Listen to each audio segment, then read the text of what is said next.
السلام عليكم ورحمة الله.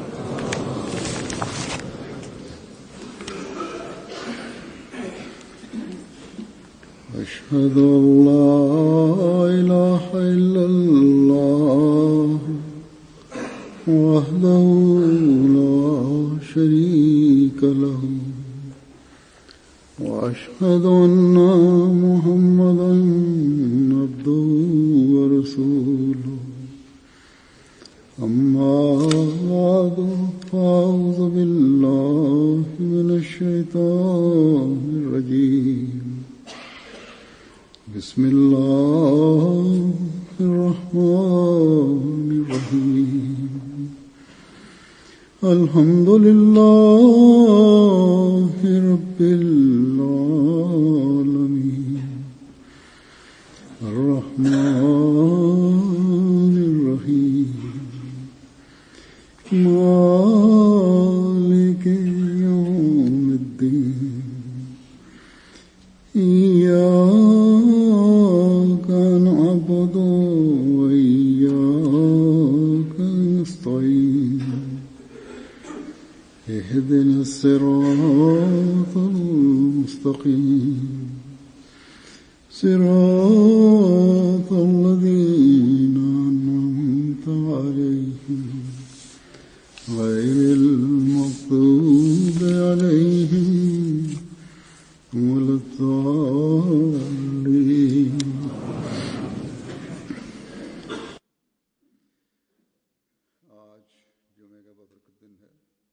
Бисмиллахир-рахманир-рахим.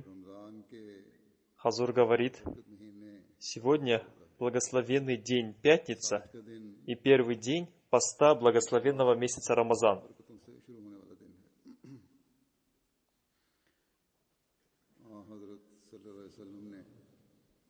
Таким образом, сегодняшний день является днем, который начался с многочисленных благословений.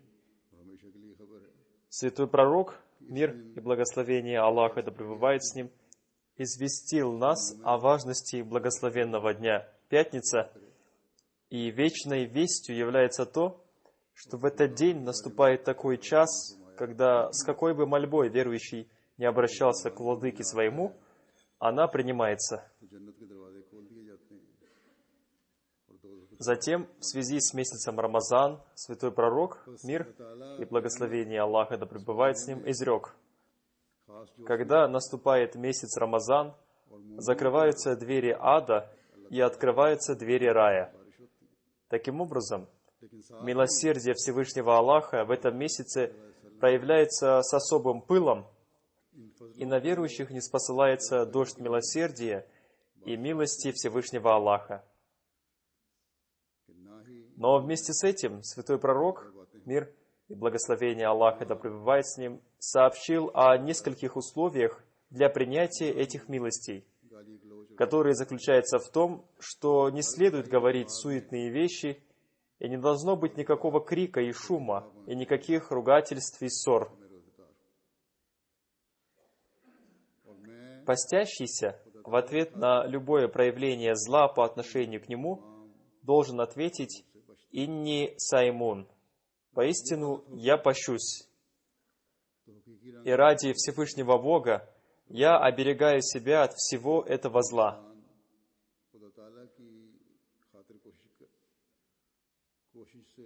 Когда верующий будет находиться в таком состоянии, это означает, что ему известен истинный смысл поста.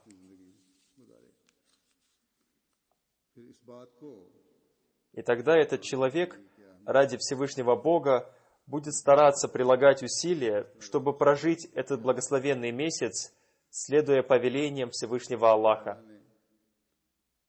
Затем Всевышний Аллах, рассказывая о том, какое важное значение имеет месяц Рамазан, и о том, кто должен держать пост и как, и какие существуют для него ограничения, связывая все это с темой принятия мольбы, изрекает: «И когда спрашивают тебя слуги мои обо мне, то воистину я близок. Я отвечаю мольбе взывающего, когда он взывает ко мне, пусть же будут они послушны мне, и пусть уверуют в меня, чтобы получили они наставление». हूँ सो चाहिए कि वो दुआ करने वाले भी मेरे हुक्म को कबूल करें और मुझ पर ईमान लाएं। То есть Аллах как бы говорит, что дни месяца Рамазан являются настолько благословенными, что после поклонения в эти дни, когда слуги мои спрашивают обо мне, скажи, что я совсем близок. И я отвечаю мольбе взывающего, когда он взывает ко мне. Таким образом, пятничные дни месяца Рамазан важны вдвойне. Дни Рамазана являются днями принятия мольбы, и его ночи являются ночами принятия мольбы. Но Всевышний Аллах сообщает, что вам неизвестно, какой час является часом принятия мольбы, поэтому проводите свои дни и ночи в мольбах. Так что мы должны стараться получить от этих дней как можно большую пользу. Во-первых, в эти дни Рамазана сатана бывает закован в цепи, и во-вторых, Всевышний Бог открывает двери рая и становится ближе к своим слугам. Так что мы должны стараться извлечь как можно больше пользы из пятничных дней месяца Рамазан. Но самой важной мольбой, с которой человеку, будучи искренним и с большим смирением, следует взывать к Аллаху, является следующая мольба. «О Аллах, не только в эти дни Рамазана, но и в другие обычные дни причисли меня к тем, чьи мольбы принимаются днем и ночью, и сделай так, чтобы месяц Рамазан стал производящим во мне чистые духовные изменения, и чтобы Рамазан стал наставляющим меня на путь богобоязненности, чтобы я стал из числа наставленных навсегда».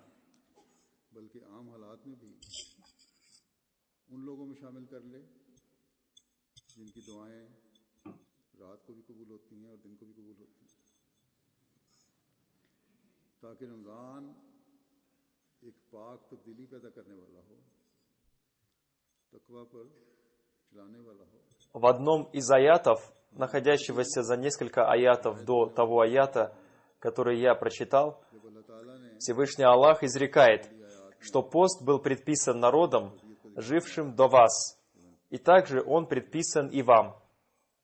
Но это не означает, что поскольку народы, жившие до вас, держали пост, поэтому вы тоже должны держать пост. Более того, этим он хотел того, о чем сказано в конце аята «Лааллакум таттакун», чтобы были вы богобоязнены, и чтобы защитили себя от духовных и нравственных недостатков. А затем, в конце того аята, который я прочитал, Всевышний Аллах изрекает «Лааллахум яршудун», чтобы получили они наставление.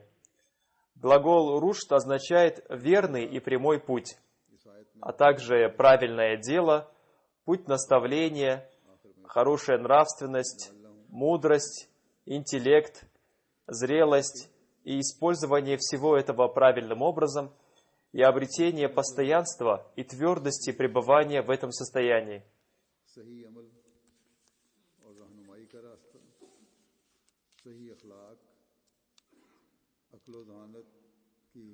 Так что, когда человек поклоняется Всевышнему Богу, будучи искренним, с одной стороны, он видит примеры принятия молитв, и с другой стороны, стойко пребывая на пути праведности и богобоязненности, он продолжает укрепляться в вере и в убежденности. И таким образом он становится вбирающим в себя милости Всевышнего Аллаха.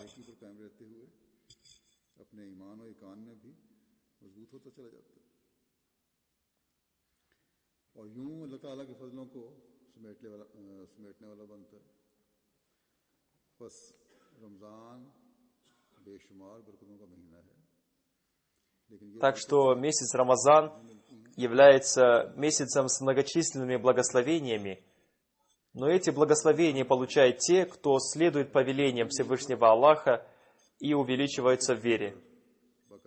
Если намерение состоит только в том, чтобы регулярно совершать пятничную молитву в месяц Рамазан, и после Рамазана совсем не обращается внимания поклонением Всевышнему Аллаху, то это называется неследование повелениям Аллаха, и это является проявлением слабости в вере.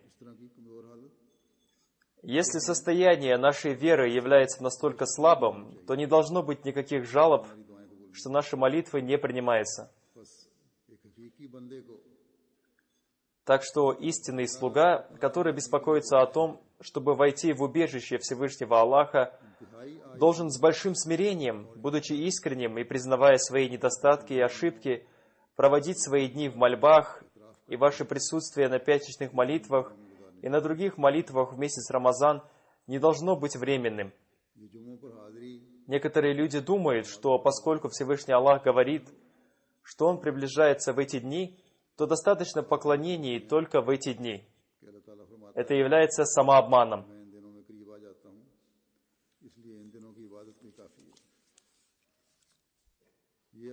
Так что мы должны оберегать себя от этого, и, проявляя искреннее смирение, будучи искренними слугами Всевышнего Бога, мы должны стараться обрести приближение Всевышнего Аллаха. Ибо Всевышний Аллах никогда не бывает далек, Он всегда и везде. Но само состояние человека проявляет это приближение к Богу, когда он поклоняется только и только Всевышнему Богу, оставляя все иное.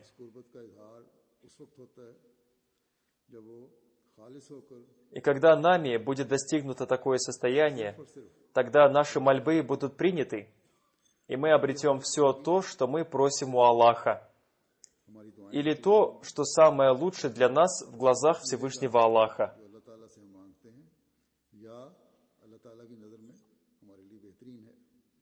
Так что мы очень хорошо должны понять, что, находясь на пути праведности и богобоязненности, мы можем достичь свою цель.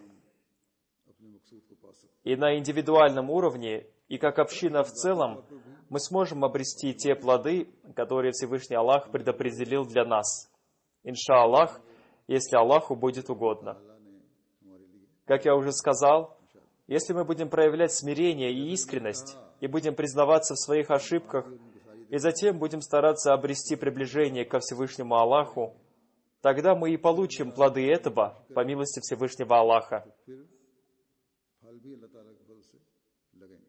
Если даже человек совершает ошибки и является грешником и виновным, но до тех пор, пока в его сердце остается страх пред Всевышним Богом, и он признает свои ошибки, и в его сердце присутствует богобоязненность, Всевышний Аллах продолжает скрывать его грехи, и в конце концов, в один из дней Он дарует ему способность раскаяться.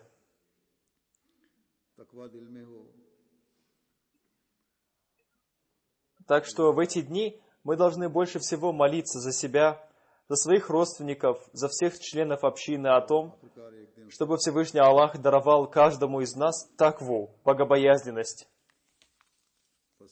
Когда мы будем молиться друг за друга, то ангелы тоже будут принимать участие в наших молитвах, и тогда мы увидим истинные и постоянные примеры благословения месяца Рамазан.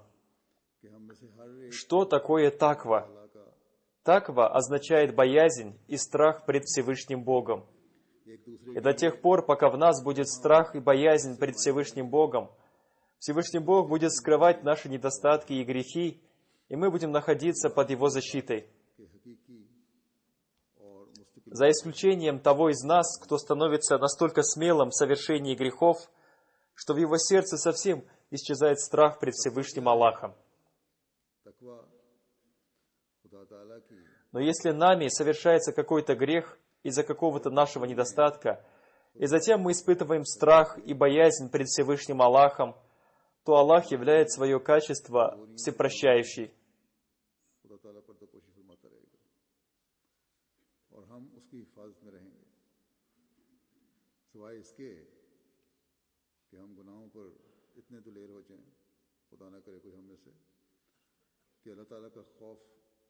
हमारे दिलों से मिट जाए या किसी के दिल से भी मिट जाए लेकिन अगर हमारी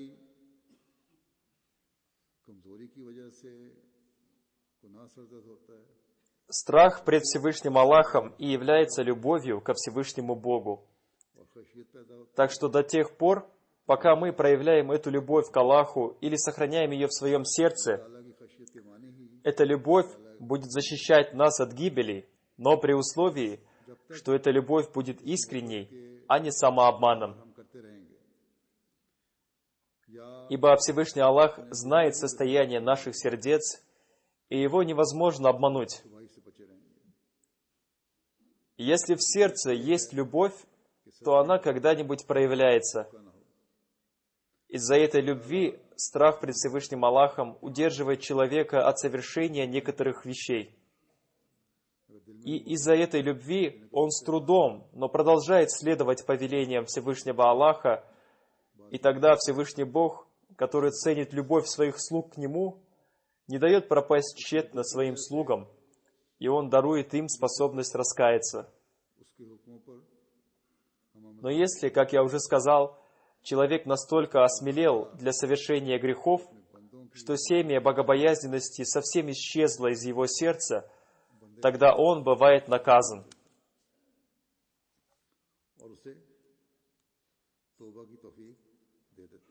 То, что мы уверовали в Хазрата Обетованного Мессию, мир ему, который многократно увещевал членов своей общины всегда находиться на пути богобоязненности, является милостью Всевышнего Аллаха. А затем Всевышний Аллах даровал нам такую духовную систему, которая постоянно обращает наше внимание к тому, чтобы беречь в себе семя богобоязненности.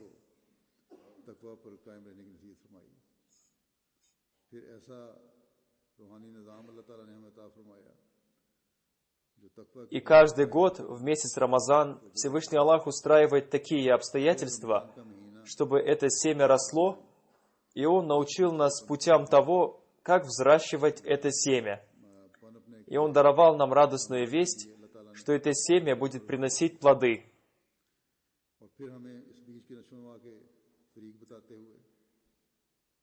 Так что для того, чтобы обрести благословение этого месяца, каждый из нас должен стараться стать искренним слугой Всевышнего Аллаха. Если из-за наших недостатков Всевышний Аллах на какое-то время откладывает принятие нашей мольбы, то Он делает это подобно той милосердной матери, которая ради исправления своего ребенка сердится на него, не проявляя при этом сильного гнева. Но когда ребенок из-за любви к своей матери подходит к ней, она обнимает его. Хотя до этого она неоднократно смотрела на него только украдкой, чтобы знать, какие действия он совершает, идет ли он к ней или нет. Как бы то ни было, когда ребенок подходит к ней, ее неудовольствие исчезает. Также и Всевышний Аллах, который более прощающий, чем милосердная мать, ждет, когда его слуга придет к нему с покаянием, чтобы он простил его. Святой пророк, мир и благословение Аллаха да пребывает с ним, изрек: Всевышний Аллах больше радуется покаянию своего раба, чем радуется человек, нашедший в пустыне своего потерявшегося верблюда.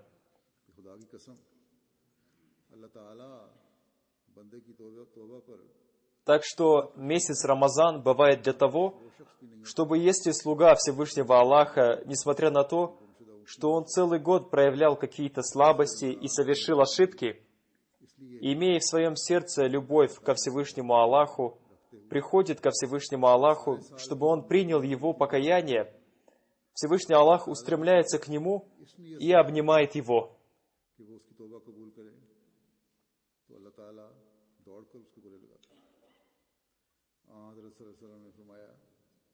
Святой пророк, мир и благословение Аллаха да пребывает с ним, сообщил, что Всевышний Аллах изрек: «Если кто-нибудь приблизится ко мне на 5, то я приближусь к нему на локоть.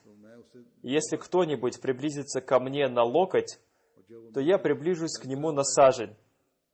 А если кто-нибудь пойдет ко мне шагом, то я устремлюсь к нему бегом».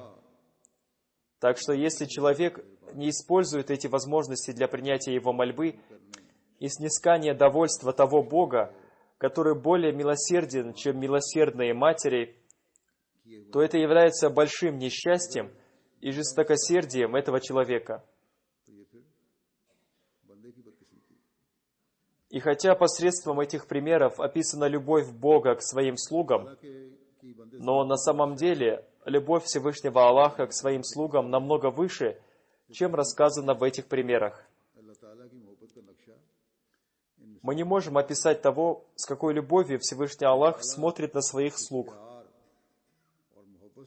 Несмотря на то, что в этих хадисах рассказано о высочайшей любви Аллаха к своим слугам, любовь Всевышнего Аллаха намного выше этих мирских примеров. И на самом деле очень трудно объять то, насколько высока эта любовь Аллаха, потому что человек очень слаб, и он обладает ограниченными знаниями, тогда как сущность Всевышнего Аллаха высочайшая. Мы не можем понять состояние сердца людей, даже похожих на нас. У нас складывается мнение о человеке на основании каких-то внешних его проявлений и видя его очевидные дела. Но мы не можем знать и говорить о состоянии сердца кого-то, о том, кого и насколько сильно он любит, или вообще о том, что в его сердце. Говорить и знать об этом очень трудно.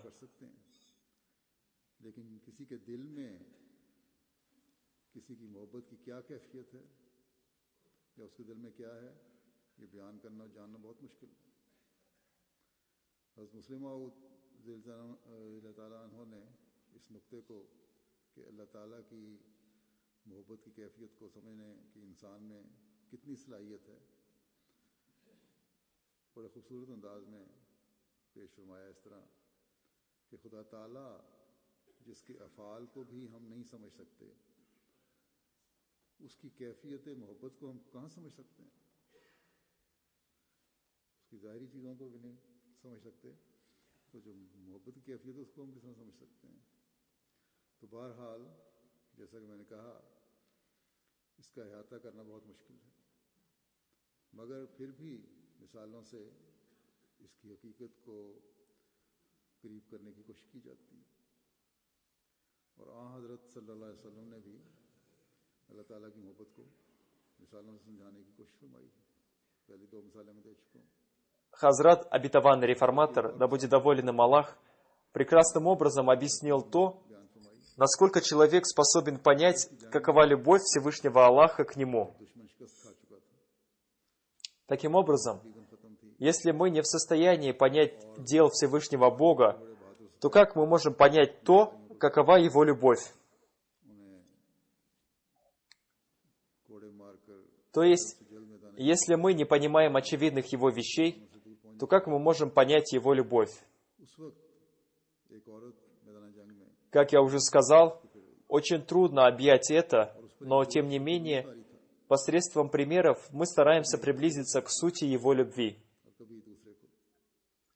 И святой пророк, мир и благословение Аллаха да пребывает с ним, тоже старался объяснить нам посредством различных примеров, что такое любовь Всевышнего Аллаха. И я привел два примера этого. Теперь я расскажу еще об одном примере любви Аллаха к нам, о котором рассказал святой пророк, мир и благословение Аллаха да пребывает с ним. Во время битвы Бадр, когда неверующие терпели поражение, битва была почти закончена, и многие храбрые неверующие, сидя на своих верховых животных, со всей силой хлестали их, чтобы как можно быстрее покинуть поле битвы и стать как можно дальше от мусульман. Одна женщина, безо всякого страха, как безумная, металась по полю битвы, поднимая одного ребенка за другим. Когда святой пророк, мир и благословение Аллаха да пребывает с ним, увидел это, его сподвижники сообщили ему, что эта женщина потеряла своего ребенка и ищет его, и любовь матери к своему ребенку настолько овладела ей, что она совсем не думает о том, что она находится на поле битвы, где повсюду гибель и разрушение. Эта женщина, словно безумная, металась по полю битвы, и когда она видела какого-то ребенка, поняв, что это не ее ребенок, она оставляла его и шла дальше, и в конце концов она нашла своего ребенка, обняла его и поцеловала, и затем, будучи полностью отрешенной от этого мира, она взяла его на руки и сидела там, не думая о том, что она находится на поле битвы, и не беспокоилась о том, что вокруг нее повсюду лежат трупы. И она не думала о том, что битва еще не закончена, и она может пострадать. Святой пророк, мир и благословение Аллаха да пребывает с ним, сказал: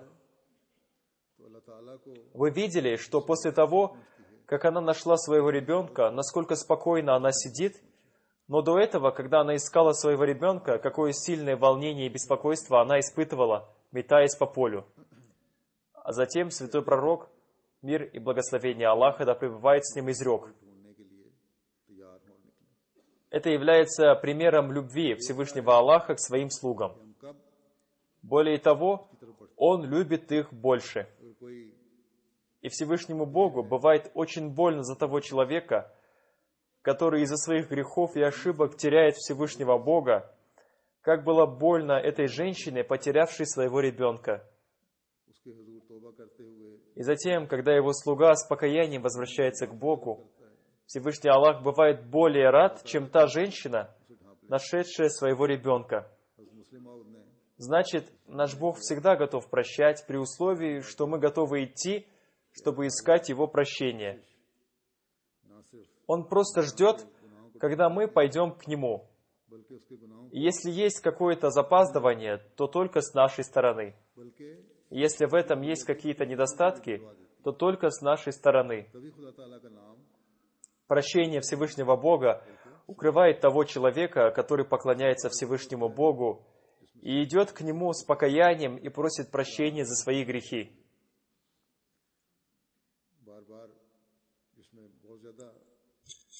Хазрат, обетованный реформатор, да будет доволен им Аллах, в одном месте разъяснил очень важную вещь о том, что прощение Всевышнего Аллаха не только скрывает грехи человека, но и более того, оно не только само забывает их, но и заставляет других забывать их.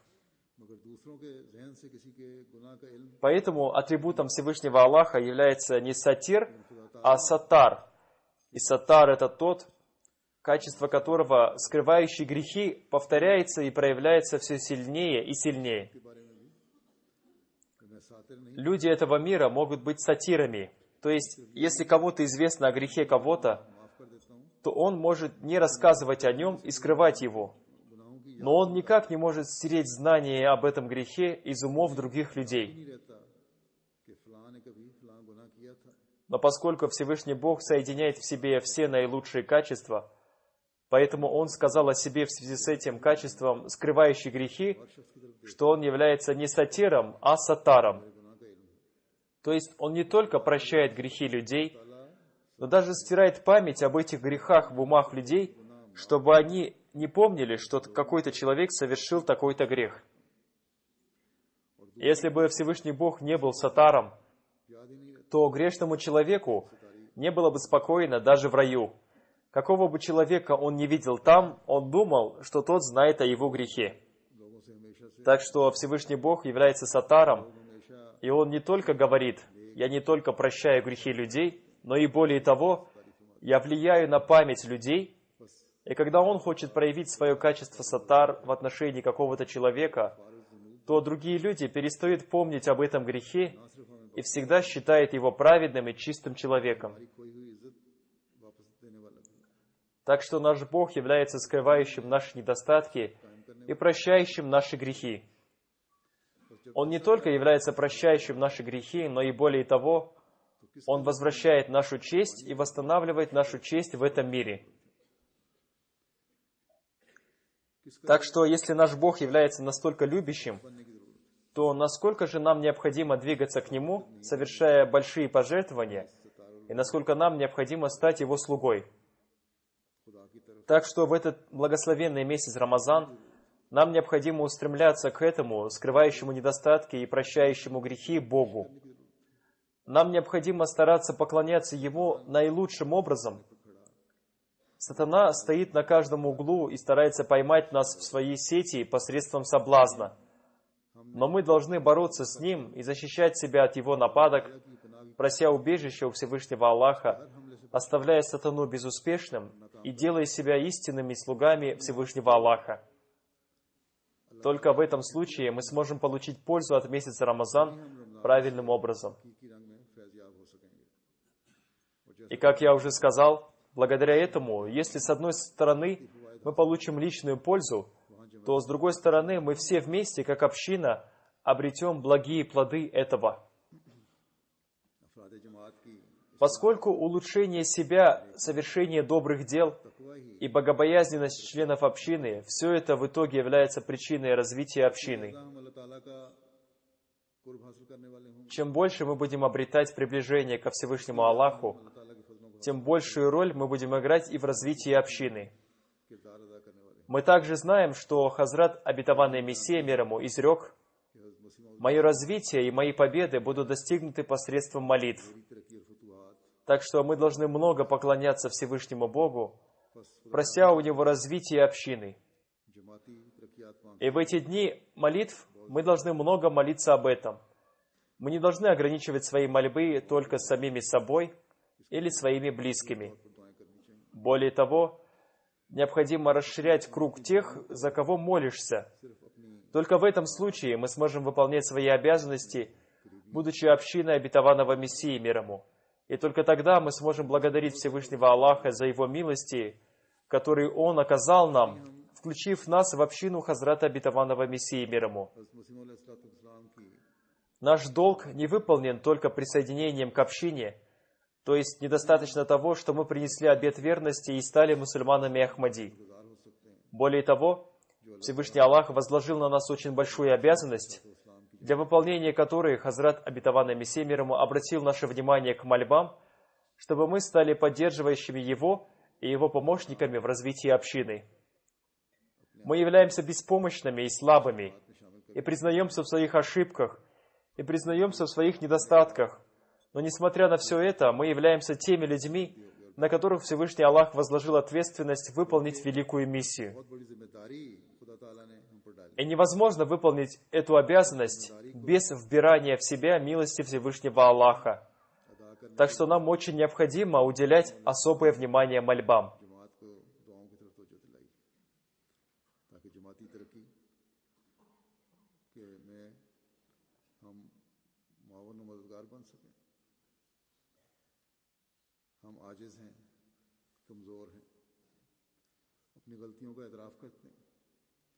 अपनी नाअहलियों का भी एतराफ़ करते हैं, लेकिन इस सब के बावजूद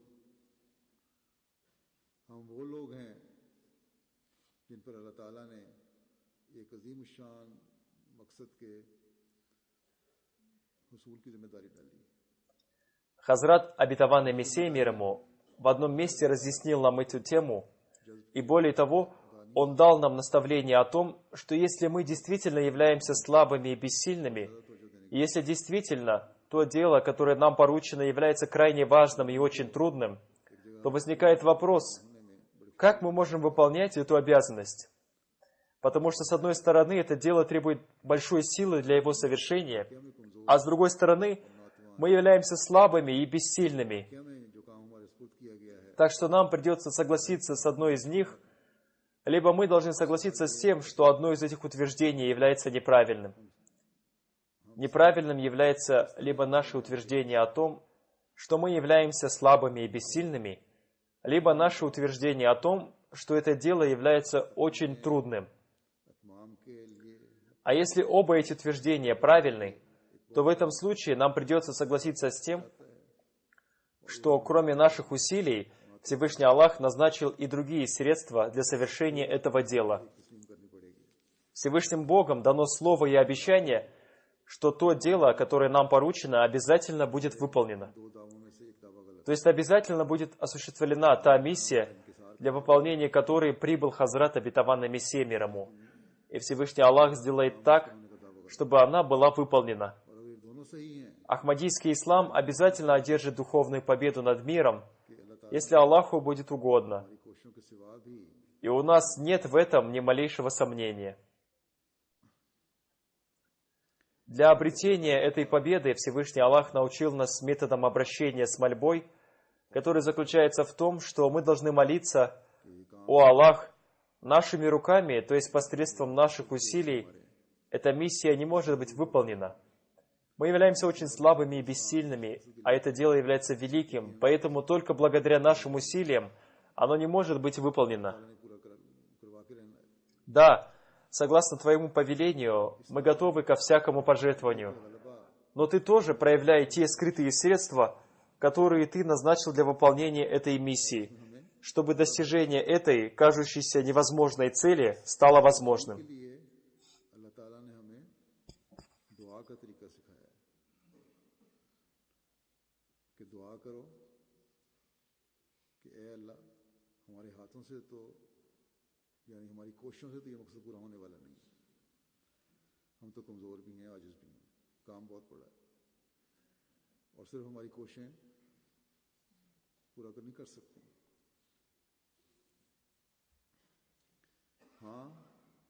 हम तेरे हुक्म के मातहत हर कुर्बानी के लिए तैयार हैं, लेकिन तू भी अपने फजल से उन मख्फी ज़राए को ज़ाहिर कर और हमारी तायद में लगा दे जो तूने इस मकसद के पूरा करने के लिए मुकर्रर फरमाए, ताकि ये नामुमकिन काम मुमकिन हो जाए। हकीकत भी यही है कि अल्लाह ताला ने हमें ज़ाहिरी आला बनाया है, वरना असल आलाकार जिसने दुनिया को फतह करना है. На самом деле, факт состоит в том, что Всевышний Аллах сделал нас очевидным инструментом для одержания духовной победы над миром, тогда как основным инструментом, посредством которого мы одержим духовную победу над миром, является какой-то иной инструмент. Но в наших сердцах должна быть особая боль ради обретения этих побед.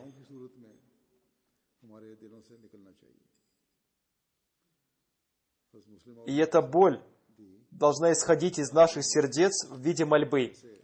Хазрат, обетованный реформатор, да будет доволен им Аллах, привел один пример этого, рассказав о том случае, который произошел во время битвы Бадр, когда Мухаммад, посланник Аллаха, мир и благословение Аллаха да пребывает с ним, бросил горсть камней. И Всевышний Аллах изрекает об этом: «И не ты, о Мухаммад, бросил, когда бросил ты, а Аллах бросил, потому что камни, брошенные тобой, могут долететь только недалеко, но эти камни бросил не ты, а мы бросили».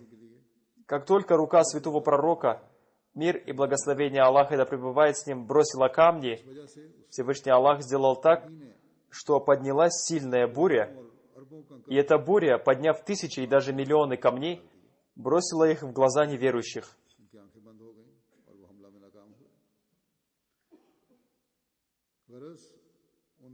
И в результате их глаза закрылись, и они стали неуспешными в нападении на мусульман. То есть за этой горстью камней стояла основная сила, могущество Всевышнего Бога. Так что наше положение похоже на положение тех мелких камней, которые в дни битвы Бадр святой пророк, мир и благословение Аллаха да пребывает с ним, взвал свою в ладонь и бросил в сторону неверующих. Неверующих ослепили не те камни, которые бросил святой пророк, мир и благословение Аллаха да пребывает с ним, а те, которые бросил Всевышний Аллах в виде бури. Так что нам придется признать то, что есть какой-то иной инструмент, кроме нас, который будет совершать это дело, и он приведет это дело к наилучшему результату. И нам придется признаться в том, что Аллах ради достижения наилучшего результата создал также и другие средства, которые сделают так, что ислам одержит верх над другими религиями. И те инструменты и орудия, благодаря которым ислам может одержать духовную победу в мире, является молитвой слуги Аллаха, которые притягивают к себе милость Всевышнего Аллаха. И только по милости Всевышнего Аллаха невозможное дело может стать возможным. И как сказал Хазрат обетованный Мессия мир ему, это и является тем, что предопределяет нашу победу. Так что в эти дни, которые Всевышний Аллах даровал нам для молитв, мы всегда должны помнить об этом и постоянно возносить мольбу о том, чтобы Всевышний Аллах создал обстоятельства для быстрой духовной победы Ахмадията. Достанем мы теми камнями в ладони святого пророка, мир и благословение Аллаха да пребывает с ним, в помощь которым Всевышний Аллах подул сильные бури из миллионов камней, и неверующим пришлось потерпеть поражение. Да устранит Всевышний Аллах наши недостатки, и да простит Он наши ошибки и скроет наши слабости. И по своей милости создаст такие обстоятельства, чтобы мы достигли своей цели, и чтобы из-за наших недостатков и пренебрежения величие и слава Всевышнего Аллаха не остались скрытыми, и наши недостатки не дали противникам повода для радости. Более того, пусть Всевышний по своей милости, ради проявления своей славы и своей чести, наделит силой наши слабые руки, которая очень необходима для совершения этого дела. Так что много молитесь в эти дни и за себя, и за других, а также за развитие общины и о неуспехе и поражении врагов. И также молитесь о проявлении славы и достоинства Всевышнего Аллаха. Мир отказывается от сущности Всевышнего Бога. Дай Аллах, чтобы люди узнали Всевышнего Аллаха. Да простит Всевышний Аллах наши недостатки и ошибки, и дарует нам такую силу, благодаря которой ислам одержит верх над всеми религиями мира. И сделает так, чтобы каждый из нас стал бы истинным слугой ислама, и мирские желания отошли для нас на второй план. Наше сердце должно быть наполнено таким чувством, чтобы мы полностью использовали все наши силы и способности ради величия своей религии. Да воздаст Всевышний Аллах такую силу и мощь в наших делах и способностях, чтобы по сравнению с ними сила и мощь врага оказались тщетными и низкими. Да простит Всевышний Аллах не только наши грехи, но и более того, создаст в нас такое отвращение к грехам в наших сердцах, чтобы мы никогда не нарушали повеления Всевышнего Аллаха, и чтобы мы стали из числа тех людей, про которых Всевышний Аллах сказал: «Следуйте же моим повелениям и сделайте свою веру в Меня совершенной». И молитесь о том, чтобы в нас возникла любовь к добрым и благим делам, и чтобы в наших сердцах укрепилась богобоязненность, и любовь Всевышнего Аллаха стала для нас духовной пищей. И о том, чтобы каждое наше дело и каждое наше слово были ради снискания довольства Всевышнего Аллаха, и чтобы, когда мы будем представлены перед Ним, Он вручил нам свидетельство своего довольства. Пусть Всевышний Аллах сделает так, чтобы этот Рамазан действительно сделал нас обретающими все это. Аминь.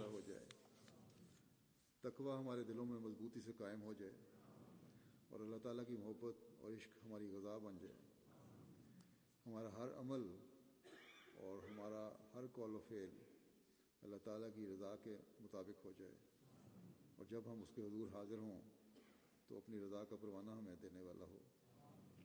अल्लाह ताला करे कि रमज़ान हमें हकीकत में ये सब कुछ हासिल करने वाला बना दे।